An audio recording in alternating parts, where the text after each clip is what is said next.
Diesel वाली जो गाड़ी है, डीजल की गाड़ी में यहां से डीजल आ रहा है पिस्टन के पास और यहां एयर भरी हुई है। अब एयर को और फ्यूल को जब कंप्रेस करके इसमें जलाएगा तो आपको पता है एयर का मतलब अप्रोक्सीमेटली 78% इसमें नाइट्रोजन है। अब जब ये जलेगा तो डीजल इंजन बहुत सारा पॉल्यूशन करेगा NOx का, नाइट्रोजन के ऑक्साइड का। इनसे स्मोक बनता है, इन्हीं की वजह से हवा में जलन होती है, आंखों के अंदर जलन होती है, बहुत सारी बीमारियां इससे होती हैं। तो अब BS6 स्टैंडर्ड जब आए तो अब गवर्नमेंट ने रूल बना दिया कि कोई भी डीजल की गाड़ी NOx जो है उसको कम करना ही पड़ेगा। तो इसको कम करने के लिए एक तरीका निकाला। तरीका क्या निकाला कि 32.5 ग्राम यूरिया लो और 100 ग्राम पानी में इसको घोल दो।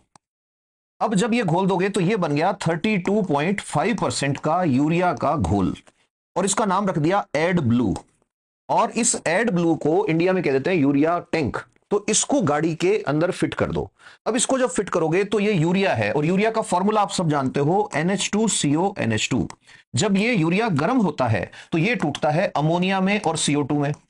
यही यूरिन में होता है। तो कई बार क्वेश्चन आता है आपके एग्जाम में कि यूरिन में बदबू किसके कारण आती है, तो वो बदबू अमोनिया के कारण आती है, लेकिन आपके यूरिन में निकलता यूरिया है। तो वो यूरिया बाहर आने के बाद टूटता है अमोनिया में और CO2 में। थोड़ा सा जोर आएगा लेकिन भीड़ से एक कदम आगे जाना है। तो याद रखो, अब ये अमोनिया जो है ये NH3 ये टूटा, इससे निकला यूरिया टैंक से, ये जुड़ेगा NOx के साथ और अब बना देगा नाइट्रोजन और वाटर।